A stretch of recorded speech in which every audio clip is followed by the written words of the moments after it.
Très heureuse de vous retrouver pour le dernier épisode des émissions scintillantes de la saison. Je reçois Didier Combet, thérapeute, énergéticien, dans différentes approches de soins énergétiques et de lithothérapie appliquée. Grand connaisseur du Lao Tchi qu'il pratique et enseigne depuis plus de 15 ans, il partage largement ses connaissances et ses expériences dans ses ouvrages et sur sa chaîne YouTube. Son livre La pratique du Lao Tchi est paru au Courrier du Livre. Bonjour Didier, bienvenue dans mon univers féerique. Bonjour Valérie, merci de m'accueillir dans ton univers féerique. Merci pour cette opportunité. Je suis très heureuse de te recevoir parce qu'habituellement, c'est toi qui me reçois sur ta chaîne Très Découverte et juste, Partage. très juste. Alors avant de nous présenter ton livre, pourrais-tu nous expliquer ce qu'est le Lao Tchi? Oui, absolument. Donc le Lao Tchi, c'est une technique de soins énergétiques qui a plus de 30 ans d'existence, qui nous vient des États-Unis et qui effectivement a une particularité, c'est sa simplicité.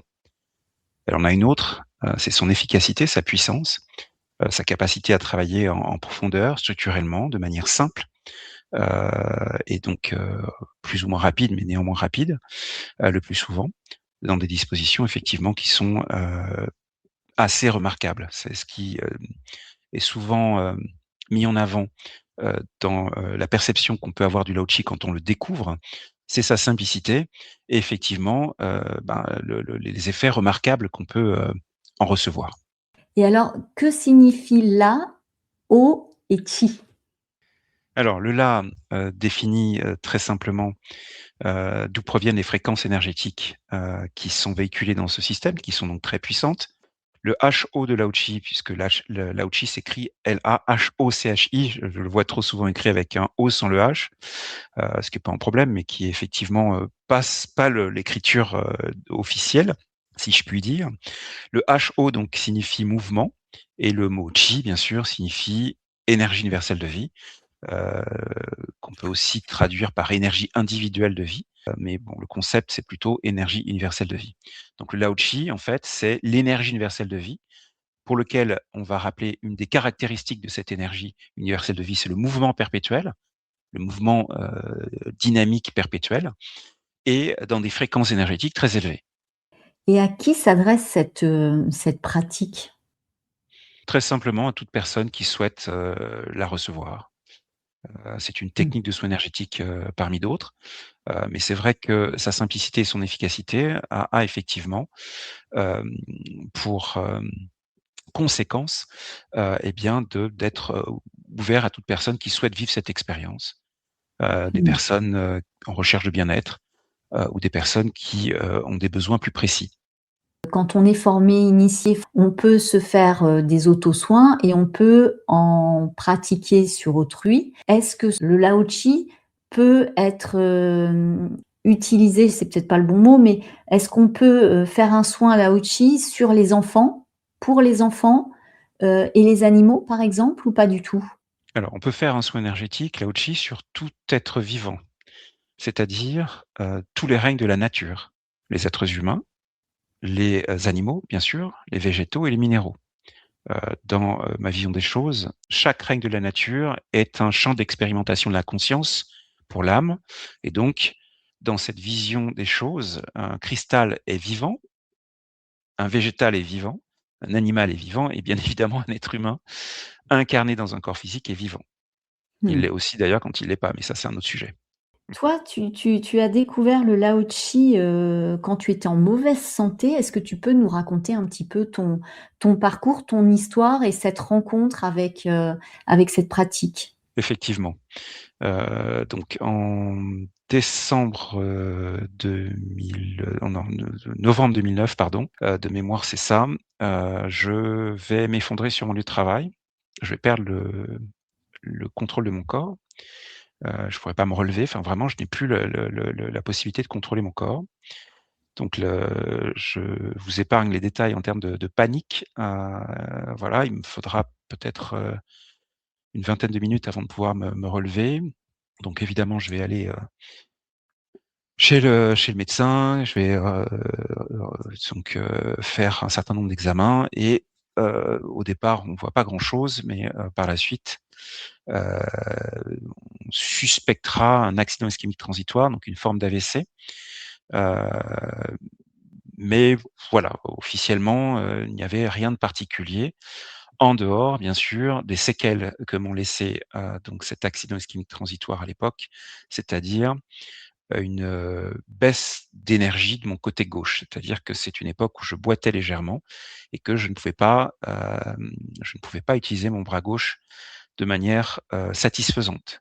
Même un stylo, le lever était compliqué pour moi. Et donc, n'ayant pas de réponse satisfaisante dans le cadre classique, je vais donc entamer des démarches qui vont m'amener, pour simplifier l'histoire, au Lao-Chi, et une pratique intensive d'autotraitement Lao-Chi pendant cette période va me libérer de ces symptômes. J'avais d'autres symptômes, d'autres difficultés que je n'ai pas citées là, et c'est ce constat qui va m'inviter simplement à commencer à faire des recherches sur cette technique. Hem, Ces recherches vont aboutir à beaucoup de points d'interrogation. Déjà, en interrogeant d'autres personnes: «Est-ce que vous connaissez cette technique?» On est donc en minimum 2010. Et bien, la majorité des gens, pour ne pas dire la totalité des gens, me dit: «Non, non, non, je ne sais pas ce que c'est que le Lao-Chi, qu'est-ce que c'est?» Hem, donc ces points d'interrogation multiples vont m'amener effectivement à une quête qui n'est pas terminée, et qui est celle de découvrir ce qu'est le Lao-Chi, de le comprendre, comprendre cette technique de soins énergétiques et surtout de la faire connaître. Vu ce qu'elle a pu m'apporter dans ma vie et de ce qu'elle continue à m'apporter dans ma vie, puisque, comme j'aime à le dire, nous ne serions pas a priori en train d'échanger aujourd'hui s'il n'y avait pas ce livre en particulier et cette technique spécifiquement, pour nous réunir là, en tout cas là, tout de suite maintenant. Heu, donc c'est vraiment quelque chose qui continue à être pourvoyeur de bienfaits, heu, et d'opportunités, en tout genre, comme celle qui nous réunit aujourd'hui. Et du coup, le Lao-Chi ouvre, développe la conscience, mais aussi la médiumnité. C'est exact. Mais ceci n'est pas une caractéristique qui est, uniquement dédiée au Lao-Chi. Tout système de soins énergétiques, sous-entendu, des systèmes de soins énergétiques où on n'utilise pas sa propre énergie vitale, où on canalise l'énergie universelle de vie dans des fréquences qui peuvent être, variables en fonction des systèmes, mais qui sont néanmoins élevées, permet effectivement, d'ouvrir, donc les canaux de communication avec le divin, donc la médiumnité si on préfère, et de les activer. Puisque dans la médiumnité, il y a toujours ces 2 étapes. Ouverture du centre énergétique, donc du chakra, qui gère de manière secondaire, donc la capacité psychique, qui nous intéresse, par exemple le troisième œil pour la clairvoyance ou le chakra de la gorge pour la clairaudience. Je sais que ça peut paraître illogique, mais c'est bien le chakra de la gorge qui gère la clairaudience. Pourquoi? Parce que la clairaudience permet la communication, comme d'ailleurs notre voix, notre bouche, nos cordes vocales. Et donc, pour communiquer, il faut émettre des sons, et il faut aussi pouvoir recevoir pour pouvoir échanger avec la personne ou enfin, l'interlocuteur qui est en face de nous. Donc, il y a bien cette idée d'émission-réception, et donc les oreilles sont bien gérées, enfin les chakras des oreilles sont bien gérés par la gorge, le chakra de la gorge. Et donc, il y a cette dimension aussi d'activation. L'ouverture traduit l'idée de déblayer en fait le chakra, de ce qui l'empêche de fonctionner normalement, donc de le rendre optimal dans son mode de fonctionnement. Et l'activation, c'est le fait de porter le taux vibratoire du chakra à un niveau qui permet de faire fonctionner la capacité psychique. Il faut, pour conclure sur cette question, savoir ou se rappeler que le chakra qui gère la médiumnité de manière générale chez l'être humain, quel que soit le canal, que ce soit la clairvoyance avec le troisième œil, la clairaudience avec le chakra de la gorge, la clairconnaissance avec le chakra coronal ou le clair ressenti avec le chakra cœur, il y a un centre de télécommunication, donc un chakra qui est plus ou moins méconnu, un centre de télécommunication pardon, avec le divin qui est la glande pinéale principalement, en association avec la glande pituitaire, mais c'est principalement la glande pinéale qui, on le sait pas assez, d'ailleurs contient heu, des cristaux d'apatite, donc c'est quand même pas rien, et il y a vraiment cette idée que évidemment c'est un chakra. Dans l'univers qui est le mien, la glande pinéale, s'appelle le chakra de l'ascension, et donc cette logique d'ouverture, d'activation, de déploiement, eh bien, elle est permise par le Lao Chi notamment parce que, il véhicule ces fréquences extrêmement élevées qui travaillent très en profondeur, de manière très structurelle chez l'être humain. Pourquoi ça te tenait autant à cœur d'écrire cet ouvrage de cette façon-là pour pouvoir le partager? Alors, il y a une raison principale à ça, c'est l'ignorance. La mienne, déjà pour commencer, c'est pour ça que je disais tout à l'heure que je suis toujours en quête de sens, de comprendre les choses, mais c'est aussi, l'ignorance que je peux, constater, autour de moi, sur ces sujets-là. Hem et il y a une citation que j'aime beaucoup, qui traduit bien cela. Heu, c'est une citation donc de d'Alice Anne Bailey dans son livre, La guérison ésotérique, donc dans le chapitre 4 du traité sur les 7 rayons. Donc dans, le traité sur 7 rayons, chaque chapitre est un livre de plusieurs centaines de pages, hein. Dans ce livre, elle dit: «Le sujet général de la guérison est aussi vieux que les âges. Il a toujours donné lieu à des recherches et à des expériences, mais en ce qui concerne le juste emploi des facultés et forces curatives, le savoir en est à l'enfance.» J'aime beaucoup cette citation parce qu'elle a été écrite quand même au début du XXe siècle, et que au début du XXIe siècle, on en est toujours là. Bien sûr, on a, plus de connaissances et cetera, mais il y a énormément de choses qu'on ne comprend pas parce qu'on n'a pas justement les informations, les connaissances. Et donc ce livre, a été, une quête pour effectivement mieux comprendre ce qu'est l'énergie universelle de vie, mieux comprendre comment elle fonctionne, mieux comprendre ce qui est possible, pas possible, de manière effectivement à mieux comprendre son fonctionnement dans le cadre du Lao Tzu. C'est en ce sens que ce livre, même si c'est une phrase, hein, dans la 4e de couverture, j'indique bien que c'est aussi un livre qui peut être, sur sa première partie, la partie, plus théorique, aussi concerner d'autres pratiques, enfin, des personnes qui utilisent d'autres pratiques de soins énergétiques que le Lao Tzu, par rapport justement à, cette compréhension, que je propose, mais qui n'est pas de moi, hein. Ce sont vraiment des enseignements que je repropose, voilà, et qui effectivement ont trouvé sens et constituent, à défaut d'une vérité, un élément de réponse, logique, cohérent, qui garde son sens au fur et à mesure et qui peut effectivement être, comment je vais dire ça? Hem, constaté dans l'expérience concrète. C'est ça qui est intéressant. C'est-à-dire je me contente pas de connaissances théoriques, j'aime bien les exposer à la réalité, en tout cas à ma réalité, à mon expérimentation et ce qui émerge en termes de résultats dans ma réalité, et c'est en ce sens que j'ai pu faire des découvertes et que j'ai souhaité partager toutes ces découvertes pour effectivement sortir de, mon ignorance personnelle, mais aussi proposer un éclairage à toutes celles et ceux qui sont aussi en quête dans cette direction-là. Et c'est ce que tu fais aussi à travers tes formations? Tu Oui, as formé, un bon nombre de personnes, au Lao Chi? et oui, ça fait, alors j'ai pas exactement la période, mais je pense que ça fait 12 ans ou 13 ans, en tout cas ça fait pas 16 ans. Ça fait 16 ans que je pratique le Lao Chi, enfin ça va faire 16 ans cette année, mais ça fait un peu moins que j'enseigne le Lao Chi, hem et effectivement, on peut dire que mes mes formations sont parfois un peu longues parce qu'effectivement je donne beaucoup, beaucoup, beaucoup d'informations, heu et effectivement voilà, il y a vraiment pour moi une quête de transmettre, partager, transmettre, des connaissances, des informations, des soins énergétiques. D'ailleurs, ma chaîne YouTube, tu l'as dit, s'appelle Découverte et partage, donc partager, transmettre, voilà.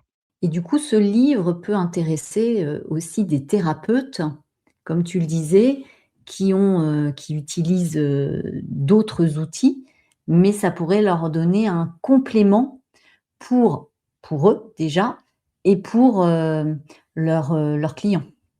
Alors potentiellement oui. Alors c'est un livre sur le Lao-Tzu, hein, il faut quand même le dire clairement, mais comme je l'ai expliqué tout à l'heure, il y a vraiment cette idée d'apporter, des éclairages sur ce qu'est l'énergie universelle de vie, mais toujours au regard du Lao-Tzu. Donc effectivement, ça peut, être, un éclairage, surtout que je ne me contente pas de mots, hein. Ce livre est richement illustré, heu, donc pour justement aller dans cette direction de compréhension. Et donc on peut dire ça, mais voilà, je veux pas que, il y ait de la déception en achetant le livre, voilà, ça parle quand même de Lao Tzu, c'est le Bien sujet sûr. central, même si la question de l'énergie universelle de vie est tout aussi importante. Oui, oui, puis il est bien fait parce que c'est un manuel pratique. Il y a des photos qui illustrent, la manière dont on fait un soin Lao-Qi. Effectivement, j'ai voulu, au-delà des illustrations donc et avec le soutien donc des éditions du Courrier du Livre, et bien, apporter, ben, des photos extrêmement précises, pour effectivement soutenir la pratique et cetera. La compréhension de la pratique et donc de la méthode de manière générale. Tu parles de la puissance du Lao-Qi, mais quel bienfait procure le Lao-Qi et notamment dans quel domaine? Alors, je pense qu'il est plus simple d'évoquer là la question de la dimension holistique. Comme tout soin énergétique, comme toute technique de soin énergétique, Lao Tzu travaille sur la globalité de l'être, c'est-à-dire le corps physique, bien sûr, mais aussi tous les corps de nature subtile, le corps astral ou émotionnel et le corps mental, qu'on peut aussi appeler causal, mais dans des dispositions particulières, qui sont donc, comme je l'explique dans le livre, les trois corps soumis au déséquilibre. Au-delà, donc il y a le corps bouddhique et les corps dits, supérieurs qui ne connaissent pas le déséquilibre et l'enjeu de, l'incarnation, en tout cas dans notre sphère planétaire, c'est effectivement de finir de développer le corps mental qui, une fois complètement développé, va devenir, corps causal. Il changera de nom pour s'appeler corps causal, mais le plan causal, c'est simplement les plus hautes fréquences énergétiques du plan mental, donc ça reste le plan mental et nous permettre d'atteindre, le plan bouddhique, qui est donc le premier plan de la réalité absolue, où là, aucun déséquilibre ne peut exister, et donc ça nous aide finalement à évoluer spirituellement, donc à nous développer la conscience. Il faut jamais oublier que le synonyme parfait d'évolution spirituelle, c'est l'évolution de la conscience. C'est l'enjeu principal de l'évolution spirituelle. Et un système de soins énergétique, évidemment, nous apporte une énergie qui n'est pas la nôtre, soutient notre vibration, heu, puisqu'il nous aide à la développer par une harmonisation, une épuration interne, mais aussi, par, ben, justement l'apport de ces fréquences énergétiques, et donc c'est en ce sens qu'un système de soins énergétiques est d'abord et avant tout conçu pour développer la conscience avant toute autre chose. Qu'est-ce que le Lao-Tzu du 13e octave? Quand on lit, il y a en fait, tu apportes un point de vue très précis sur ce Lao-Tzu. Oui, alors c'est une, femme qui s'appelle Linda Dillon, donc une américaine qui, a été formée au Lao Tzu, on suppose par, un des membres historiques de l'histoire du Lao Tzu et qui, en fait, au travers de nouvelles canalisations, au travers de choses dont j'ai pas le détail, a créé en fait, une autre version du Lao Tzu, le Lao Tzu à 13e octave, avec donc ses spécificités propres et cetera. Et donc ce que j'explique notamment dans le livre, c'est que selon ma vision des choses et ça n'est que ça, selon mon éclairage, il n'y a pas de réelle différence entre les 2 systèmes. Heu, voilà, c'est juste une forme différente avec ses spécificités, hein, et c'est bien fait, sous-entendu en termes de connaissances, spécifiques. Heu, mais sur le fond, selon mon expérience, c'est la même chose. Alors je sais que tout le monde ne sera pas forcément d'accord avec ça et c'est parfaitement OK. Voilà. Donc voilà ce qu'il faut comprendre. Quelqu'un qui sait, simplement, reposer sur cette technique, de soins énergétiques qu'on appelle Lao Tzu et qui en a fait en toute liberté, en exprimant, pleinement son libre arbitre, quelque chose d'autre. Quelles précautions sont nécessaires avant une séance? Simplement des précautions de simples, c'est-à-dire est-ce que je me sens en confiance avec la personne qui va me faire un soin énergétique? Lao Chi, est-ce que, on est dans un cadre respectueux, heu, de la personne que je suis, moi qui m'apprête à recevoir un soin énergétique? Bienveillance, respect, enfin les valeurs de base. Hem, est-ce que, ma vision des choses est respectée, ma mon système de croyance? Heu, donc voilà, des choses selon moi simples. Après il existe effectivement quelques contre-indications qui sont pas forcément, reprises ou validées par tous, mais heu, en tout cas ce sont les miennes. Je n'irai pas faire de, soins, énergétiques Lao Chi à une femme enceinte puisque comme je l'explique dans le livre, il c'est tout à fait possible, mais je ne le recommande pas. Puisqu'il y a des connaissances à avoir, et qui sont, selon l'éclairage que j'en ai, réservées au corps médical, hein, il y a des zones du corps qu'on ne peut pas manipuler, à partir d'un certain stade de grossesse, il faut latéraliser donc la femme enceinte, voilà, donc tout ça, je maîtrise pas, donc je préfère effectivement ne pas aller dans cette direction, tout simplement et puis, éviter, certaines circonstances. C'est-à-dire que si, par exemple, on est, effectivement sous l'effet d'une substance comme, par exemple, l'alcool, de manière avancée, donc dans ce qu'on va qualifier d'état d'ébriété, il vaut mieux reporter, c'est un exemple parmi d'autres, la séance à un moment de sobriété. Heu, voilà, des choses simples comme celle-ci, mais sinon il n'y a pas de contre-indication, particulière, en dehors de celles que je peux citer par ailleurs dans le livre.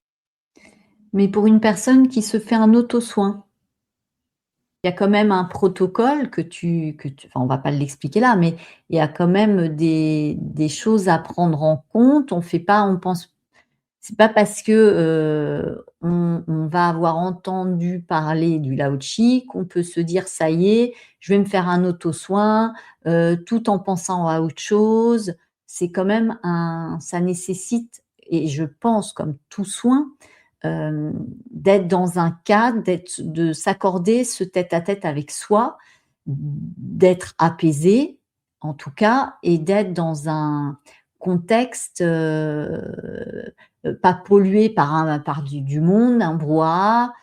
Oui, c'est ça. C'est-à-dire que, dans le livre, j'explique l'importance, heu, d'une pratique qui, ne fait pas partie de ce qu'on peut trouver dans le manuel d'origine du Lao Chi, qui est la préparation personnelle et qui correspond pleinement à ce que tu viens d'expliquer. C'est-à-dire l'objectif finalement, ultime, c'est modifier sa vibration personnelle pour modifier son niveau de conscience, les 2 étant corrélés, pour effectivement être dans les meilleures dispositions possibles pour faire un autotraitement. Ça, c'est vraiment ce qu'il y a, d'idéal. Mais il est bien évident que si je par exemple, je rentre du travail le soir et que j'ai passé une journée très stressante, et que je ne prends pas le temps de me préparer personnellement, je fais directement un autotraitement, eh bien, l'énergie, les fréquences énergétiques véhiculées par le Lao Chi ont cette capacité de m'apaiser, de me remettre dans un état, minimum ou maximum, d'équilibre intérieur. Donc évidemment, je prêche très clairement dans le livre pour justement, «prêcher» entre guillemets, pour que les personnes qui me lisent, accorde de l'attention à cette préparation personnelle parce qu'elle amène des bénéfices. Dans certaines circonstances, elle amène des bénéfices qu'on n'obtient pas si on, moins facilement si on ne la met pas en œuvre. Mais il faut évidemment, bien comprendre que le Lao Chi peut travailler de manière curative, pas que de manière préventive ou vice versa. Quel message souhaites-tu transmettre avec ton livre? Je crois que le message que je souhaite transmettre, c'est simplement, d'apprendre, ou de commencer à considérer, cette technique de soin énergétique comme étant un outil véritablement simple, véritablement et structurellement puissant pour nous soutenir dans notre cheminement. Des milliers, peut-être des millions d'autres voies existent, mais le Lao Chi est réellement une approche simple, heu, qui peuvent réellement nous soutenir dans énormément de nos besoins énergétiques et comme je l'ai déjà dit et répété, dans le cadre de notre évolution personnelle, dans notre développement personnel et spirituel. Bien sûr, pour cela, il faut le pratiquer, hein, et c'est, de renvoyer à son accessibilité, sa simplicité, sa puissance, même si j'aime pas trop utiliser ce mot, je l'ai beaucoup utilisé, elle est réelle, en tout cas dans mon expérience et de celle de beaucoup, et puis, voilà, sa capacité réellement, je me répète, à, nous soutenir. Mmh. De vraiment montrer voilà, que c'est vraiment une technique très intéressante, heu, comme un véritable allié, un compagnon de vie, un mode de vie. C'est aussi ce que j'explique dans le livre, de faire du Lao Tzu un mode de vie, pour effectivement, qu'il puisse nous transmettre tous ses bienfaits, tout ou partie de ses bienfaits pour être plus juste, voilà, dans notre quotidien ou dans notre vie, quel que soit le rythme. Et pour conclure, si je te prêtais ma baguette de fée, à quoi te servirait-elle? Je crois que, avant de focaliser notre attention sur tout ce qui peut, affecter notre conscience en termes de l'actualité de notre planète, hem, si on met ça quelques instants de côté, l'humanité, heu, hem, fait face à un fléau, heu, qui est l'ignorance. Et si, effectivement j'avais une baguette magique, j'inviterais toutes les personnes qui le souhaitent à recevoir les bienfaits de la connaissance. Quand je dis la connaissance, ça n'est pas la vérité absolue, il y a multiples connaissances, de multiples voies, en tout cas des connaissances structurantes, des connaissances qui sont validées par l'expérimentation, l'expérience concrète et des connaissances qui effectivement nous aident à avancer. Enlever un tout petit peu plus d'ignorance pour permettre à l'être humain d'être un peu plus dans la connaissance. Je crois que c'est, finalement un des plus beaux cadeaux qu'on puisse recevoir, même si c'est un cadeau qui amène beaucoup de responsabilités. Eh bien, écoute, je te remercie infiniment, Didier, pour cet échange, pour ton éclairage sur ce soin énergétique qu'est le Lao Tzu. Je rappelle que ton livre «La pratique du Lao Tzu» est paru aux éditions Le Courrier du Livre. Je te souhaite, comme à chacun de mes invités, que ton bébé voyage de maison en maison et de cœur en cœur, afin qu'il puisse rayonner, illuminer, chacun des foyers qu'il aura en sa possession. Et puis je te dis à très bientôt pour un nouvel échange, sur ta chaîne, sur une autre de mes émissions. Tu seras toujours le bienvenu. Valérie, merci beaucoup pour ces bons vœux, ce souhait, et puis pour, ben, ton accueil, ta bienveillance, ta lumière, et toute la féerie que tu sais, drainer, Mmh. autour de toi. Merci et gratitude infinie pour ça, et merci aussi à celles et ceux qui nous écoutent, de leur temps et de leur Mmh, attention. merci beaucoup Didier, tes mots me touchent et me vont droit au cœur. Merci à tous de nous avoir suivis. C'était donc le dernier épisode de la saison. Je vous souhaite de passer un très bel été. Prenez soin de vous, vivez pleinement l'instant présent, vibrez d'amour, dites aux gens que vous les aimez, et puis au plaisir de se retrouver à la rentrée pour de nouvelles émissions scintillantes, pour de nouvelles rencontres lumineuses pour une nouvelle humanité et pour de nouveaux épisodes de douceur et confidence et peut-être d'autres surprises. Je vous embrasse, prenez soin de vous, à très bientôt, merci, au revoir.